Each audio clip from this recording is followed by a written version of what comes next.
Hey, what's up y'all, it's TheTacticalRedneck, and in this video we're going to be going over the changelog and in-game changes as far as visuals and major changes for the version 4 of the Squad Alpha. I think it's still an alpha. I don't know. So they released a video, or small trailer I think, for it a few days ago, and essentially a couple of major changes in game. The Russians now have optics, as you can see, and I actually like them. They're pretty nice. It's called the 1P78 Kashtan rifle optic. I hope I didn't butcher that name, but yeah, essentially it's just an optic, I guess, supposed to be similar to what the US soldiers in the game have. But if any of you have seen my Project Reality gameplay or have played it yourselves and you've played as Russia, you know how much clutter there is with the Russian assault rifles. Unfortunately, in that game, the sights for the Russian weapons take up pretty much your entire screen. With this, it's not the case, and they seem to work fairly nicely, and there's a fair level of zoom in the sights. So I'm kind of liking this, and I'm looking forward to playing as Russia now. I haven't actually played Squad that much lately. I've been getting back into Project Reality. Another major content update, which I don't have, is the frag grenade. I was testing all these out myself, but if it'll let me know, I'm in US main. What the fuck? Alright, let me go over here. I'm gonna go get some grenades. Might take me forever, but we're gonna go get some grenades. While I'm on the way, I'll talk about what it is. It's an RGD-5 grenade.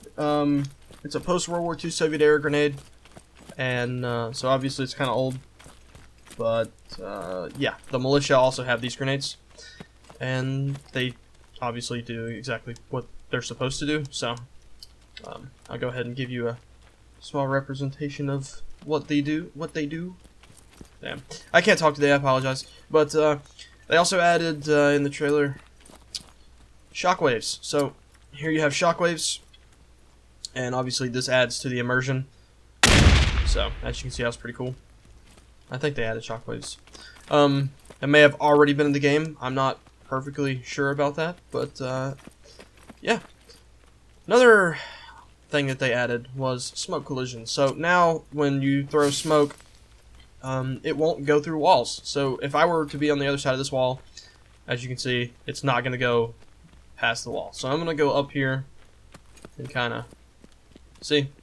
Obviously the top of it's going to go over some of it's going to go over the top of the wall, but it's not all going to go over the wall.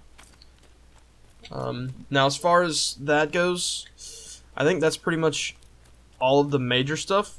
I am now going to go over some of the smaller stuff.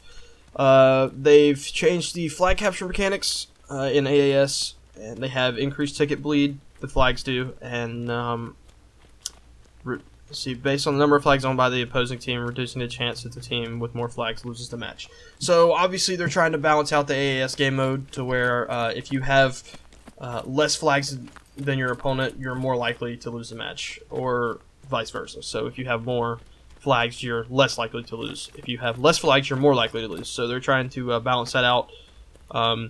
They also have a DOD now, so if you've played Project Reality, that's back. So you can't shoot into the enemy main, which is good. That's great. They've added post-processing, basically ambient occlusion and bloom and stuff like that. They've actually added a lot of shit. I'll go over that really quickly. Settings, graphics. So as you can see, there is a lot of graphics options in the game. I have motion blur turned off just for the simple fact that I don't like it, but I can turn it on really quickly. So essentially what it does is it adds blur when you move. That's exactly what it says it does. So I keep that off because I don't like it, but maybe, just maybe, I'll add it if you guys prefer me to do so. Server browser and joining server improvements have been added with bug fixes. And the last major update is for AMD-based hardware. It's got performance improvements, specifically CPUs, which aim to mitigate a number of both the general and VoIP-related issues people have been experiencing. This game has had problems with AMD hardware since it released, and they are slowly working out the kinks with that. that's pretty much everything as far as the update goes for V4, and I'll try to update you guys more on it. I'm kind of in a rush for time here, so this isn't really the best put together video that I've ever made, so there's not really much gameplay with it, but nonetheless, I just wanted to give you guys the news. So with that being said, hopefully you guys enjoy the rest of the squad content that I start putting out. This game is here to stay at this point, and I'm going to try to start moving away from Project Reality. Not completely, but I am going to move towards this game a little more as it gets updated, just because this is Project Reality, basically the envisionment of the new Project Reality, you know. So this is everything that it wasn't, that they couldn't do in the engine, and I'm going to continue to say that forever now. But yep, so I was in a rush for time, like I said, and hope you guys enjoy your weekend. Oh, they added dust too. Dust when you shoot. I forgot about that. Alright, well that's it. I just wanted to give you guys the news. I hope you enjoyed the video, even though it sucked. Subscribe. I love you guys. Peace out.